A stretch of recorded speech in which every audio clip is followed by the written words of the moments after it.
Assalamualaikum warahmatullahi wabarakatuh. Perkenalkan, nama saya Siti Nurwanisa, anak manajemen bisnis, NIM 230201010286. Di sini saya ingin mempresentasikan jawaban UAS dengan mata kuliah manajemen strategi.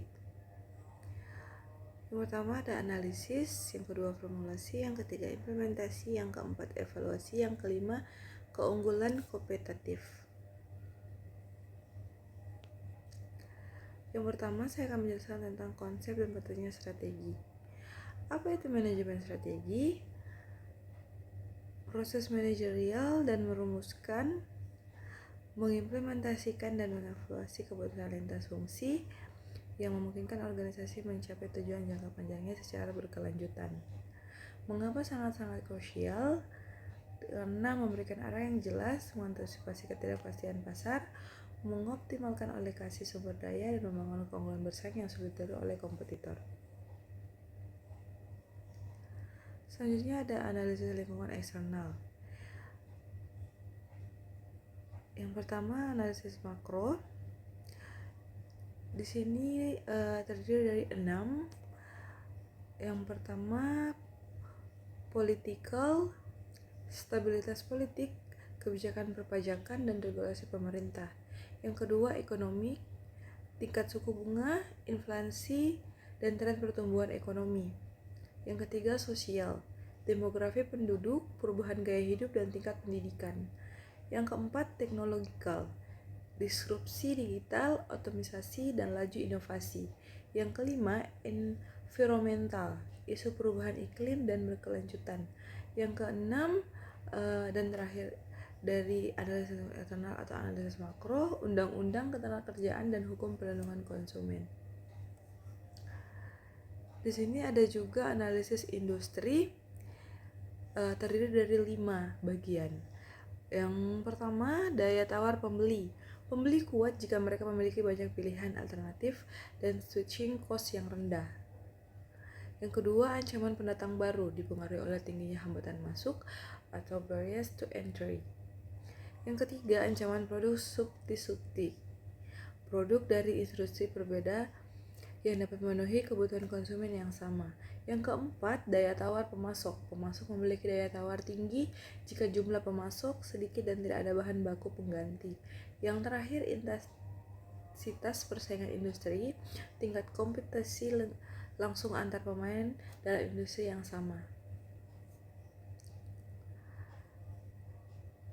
Dan di sini juga ada analisis lingkungan internal assessment, recourse, set view atau RBV, dan kerangka kerja FRIO. Teori RBV menyatakan bahwa sumber daya internal perusahaan merupakan penentu utama keunggulan bersaing. Sumber daya dievaluasi menggunakan kriteria FRIO atau FRIO. Yang pertama, di sini ada 4 bagian. Yang pertama, value atau bernilai. Mampukah sumber daya mengantisipasi ancaman atau memanfaatkan peluang? Yang kedua, rarity atau langkah. Apakah sumber daya tersebut hanya dimiliki oleh sedikit pesaing? Yang ketiga, inevitability atau sukar ditiru. Apakah pesaing membutuhkan biaya atau waktu yang besar untuk menirunya? Yang terakhir, organization atau terorganisir. Apakah struktur dan sistem perubahan siap mengeksploitasi sumber daya tersebut? Lanjutan dari analisis lingkungan internal yaitu rantai nilai, value chain analysis. Rantai nilai membagi aktivitas perusahaan menjadi 2 kategori untuk menemukan efisiensi biaya dan nilai tambahan. Kategori pertama yaitu aktivitas utama atau primary activities, inbound logistik, operation, outbound logistik, marketing, dan sales dan service. Kategori kedua, aktivitas pendukung, support activities, infrastruktur perusahaan, manajemen SDM, pengembangan teknologi, dan pengadaan atau procurement.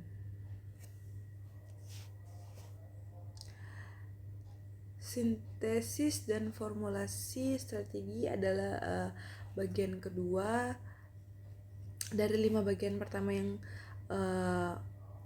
saya jelaskan tadi. Sintesis strategi atau matrix SWOT dan TOWS. Yang pertama, strategi SO, Strategic Opportunities, menggunakan kekuatan internal untuk memanfaatkan peluang eksternal. Strategi WO, Weaknesses, Opportunities, meminimalkan kelemahan internal dengan mengambilkan manfaat dari peluang eksternal. Yang ketiga, strategi ST, Stretch dan Threats, menggunakan kekuatan internal untuk menghindari atau mengurangi dampak ancaman eksternal. Yang terakhir, strategi WT, Weaknesses atau Threats, meminimalkan kelemahan internal dan menghindari ancaman eksternal, atau strategi bertahan atau defensif. Sintetis dan formulasi strategi tingkat bisnis atau Porter Generic Strategies.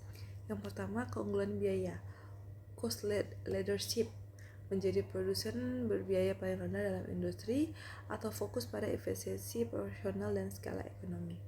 Yang kedua, diferensiasi atau differentiation, menawarkan produk atau layanan yang unik dan bernilai tinggi sehingga konsumen bersedia membayar harga premium.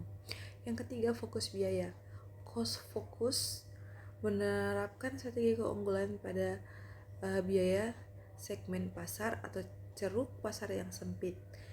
Yang terakhir, fokus diferensiasi atau differentiation focus, menerapkan strategi diferensiasi pada segmen pasar atau ceruk pasar yang spesifik. Formulasi strategi tingkat korporat atau metrik BCG, metrik Boston Consulting Group, memetakan portofolio bisnis berdasarkan pangsa pasar relatif dan tingkat pertumbuhan industri. Pangsa pasar tinggi di institusi pertumbuhan tinggi atau pimpinan pasar mendatangkan profit besar. Pangsa pasar rendah di institusi pertumbuhan rendah berpotensi di divestasi atau diikuidasi. Pangsa pasar rendah di institusi pertumbuhan tinggi membutuhkan investasi kas besar. Pangsa pasar tinggi di institusi pertumbuhan rendah penghasil kas utama untuk membiayai unit lain. Implementasi dan eksekusi strategi atau tantangan eksekusi strategi. Implementasi adalah tahap penerjemahan strategi ke dalam tindakan operasional. Kegagalan strategi seringkali terjadi bukan pada tahap perumusan, melainkan pada ketidakmampuan organisasi dalam mengeksekusinya. Implementasi dan eksekusi strategi terbagi dari 7 elemen dengan penyebutan kerangka kerja McKinsey atau 7S. Untuk mengeksekusi strategi secara efektif, 7 elemen antara harus saling terbaris atau aligned. Elemen pertama yaitu strategi, rencana aksi menuju keunggulan bersaing. Elemen kedua, struktur, bagan dan tata kelola organisasi. Elemen ketiga, sistem, produser dan arus kerja harian. Elemen keempat, shared value, nilai inti dan budaya perusahaan. Elemen kelima, style, kepemimpinan dan gaya manajemen. Elemen keenam, staff, kapasitas dan pengelolaan sumber daya manusia. Elemen ketujuh, skill, kemampuan dan kompetensi kolektif organisasi. Evaluasi, pengandalian dan keunggulan bersaing. Pengukuran kinerja dengan balance scorecard atau BSC. Balance scorecard mengukur kinerja organisasi secara seimbang melalui 4 perspektif. Perspektif pertama yaitu keuangan atau finansial, menilai kinerja laba, ROI dan pertumbuhan pendapatan bagi pemegang saham. Perspektif kedua yaitu pelanggan atau customer, menilai tingkat kepuasan retensi dan akuisisi pelanggan. Perspektif ketiga, proses bisnis internal atau internal business process, menilai efisiensi operasional, kualitas produksi, dan inovasi. Perspektif keempat, pembelajaran dan pertumbuhan atau learning dan growth, menilai pengembangan SDM, budaya organisasi, dan teknologi informasi. Selanjutnya, evaluasi pengadilan dan keunggulan bersaing. Evaluasi dalam pengadilan strategik. Proses evaluasi memeriksa asumsi dan dasar strategi yang ada, mencakup 3 aktivitas dasar. Aktivitas pertama, memeriksa asumsi dan dasar strategi yang ada. Aktivitas yang kedua, membandingkan hasil real dengan target yang direncanakan. Aktivitas yang ketiga, mengambil tindakan korektif atau corrective action jika terjadi penyimpangan. Keunggulan bersaing berkelanjutan. Sustainable competitive advantage.